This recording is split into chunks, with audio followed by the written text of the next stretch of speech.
Savannah and the Low Country. You're watching WJCL 22 Morning News, the one to watch. Right now on WJCL 22 Morning News, this morning a major correction from the Georgia Bureau of Investigation after a shooting in Claxton. Why officials say an earlier release was wrong, and the apology now issued to the victim and his family. It is an impact day. Look at all that rain back off to our south and west that is tracking our way. I'll detail it for you in the certified most accurate forecast.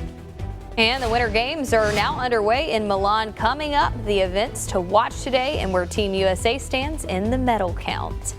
But before we tell you about all of that, we want to see what it looks like, because here is Tybee Island at the start of your Sunday morning. Looks pretty, but you see some clouds looming over there at the top of your screen. And thanks for starting your day with us here at WJCL 22 News. Good morning. I'm Lydia Blackstone here with meteorologist Jonathan Myers, who's tracking all of this green that's making its way down to us. When do we start seeing those impacts, John? And already, Lydia, a little bit of light rain for parts of the area this morning, mainly near Vidalia, but we'll see better chances of rain as we go into the afternoon. It is an impact day for us, and 1 to 7 o'clock, that'll be the best timing. The earliest will be at 1 o'clock for inland areas to the coast by 7 o'clock, and may have some strong thunderstorms. Could not rule out some gusty winds with those storms.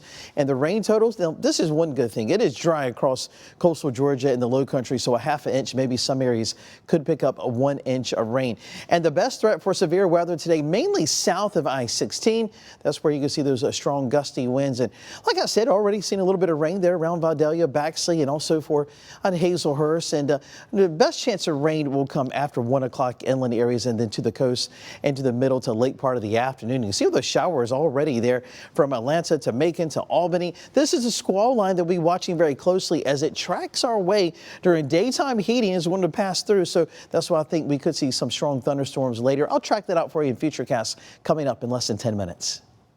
All right, thank you, Jonathan. The GBI has issued a correction to a news release on a shooting that left 2 people hurt in Claxton. Officials clarifying last night that Jonathan O'Neal Gaines, the victim, did not die from his injuries. The shooting happened Wednesday night on Terrell Street. Claxton police responded to reports of gunfire around 11. When officers got there, they found Gaines inside a vehicle with multiple different gunshot wounds. He was then taken to the hospital and put on life support. A second person who was inside the vehicle also went to a nearby hospital and then since has been released.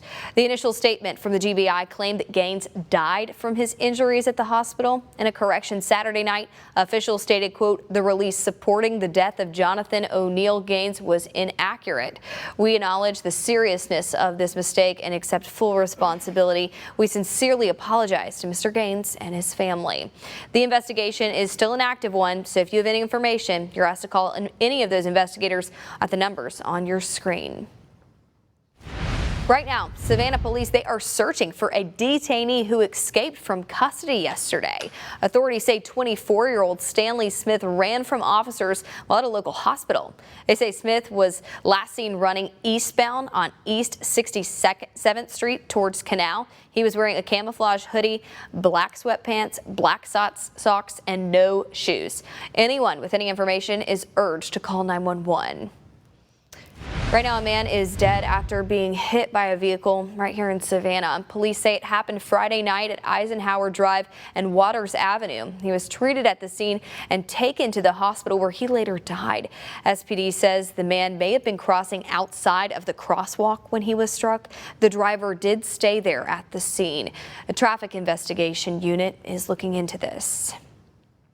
This morning, rent prices, they keep climbing, and some local families are learning how to transition from renting to owning. Some programs may help them get there. WJCL 22 News' Kirsten Maselka shows us what state leaders say could put more keys in hands. If buying a home feels out of reach right now, you're not alone. I wish places that they can have affordability for low-income residents. According to University of Georgia economists, pre-pandemic home prices used to be about 29% of your paycheck. Now, that number has risen to 41%. That's one of the many reasons for Saturday's Come Get Your Keys housing fair, a step-by-step crash course in home buying where people could ask questions, meet with realtors, and learn what state programs offer. Hosted by State Representative Carl Gilliard alongside the Georgia Dream Home Ownership Program. The Garden City event was a packed house aiming to help more families make the jump from renting to owning. There's a housing crisis in Georgia, and people are looking for affordable housing. And then the second thing, the rent sometimes becomes too high. For Dionne Washington Hicks, rising rent prices are a big reason she showed up. I was renting before, but the cost is, everything is going up. She says her goal is to buy a home within the next 6 months. It's kind of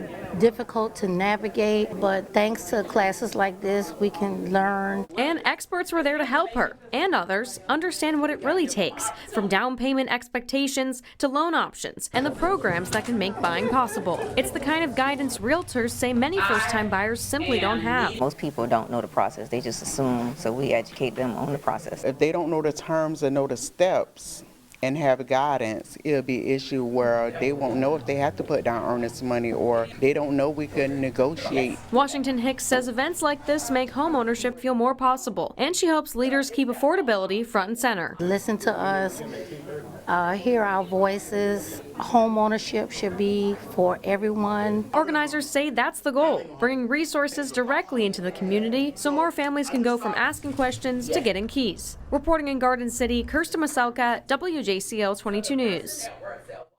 All right, thank you, Kirsten. The Chatham County community showed up yesterday for a picnic. It was to honor a 300-year-old oak tree. On Friday, you might remember we reported that tree off of Little Neck Road was in danger of being cut down for a Georgia Power pole expansion. We are so happy for the thousands of people that supported us, showed love, and wanted to save our tree. Dozens showed up yesterday to celebrate the tree's designation as exceptional by county arborists. This project of the tree, this protects the tree from any damage or endangerment. Supporters, they painted a sign saying respect your elders as people and pets stop by to admire the tree.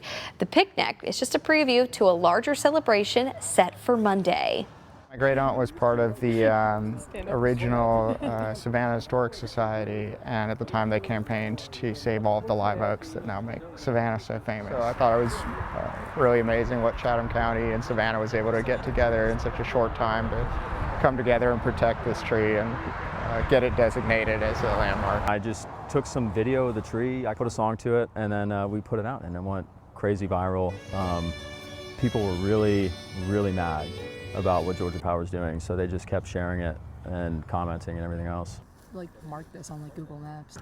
Even though the tree can't live forever, he hopes that it will live for another 50 to 100 years. And traffic track 22, right at the bridges, headed on toward Hilton Head Island. Just seeing a few cars, definitely light traffic as we start things off this morning there in the Low Country, Hilton Head to Bluffton. Not seeing any issues, taking just about 15 minutes. Here we are on a Sunday morning. Normally you see light traffic, and that's what we're seeing with no backups. Lydia?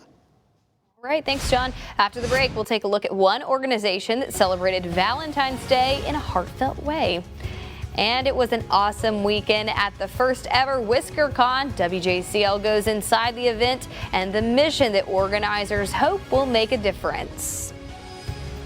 Looking live from Harbortown, cloudy skies. The wind is picking up. Temperature now has been warming up very quickly since about sunrise. We're seeing 61 degrees. Rain is in the certified most accurate forecast. I'll track it out for you next. And to keep up with that forecast today, just download our WJCL 22 News app.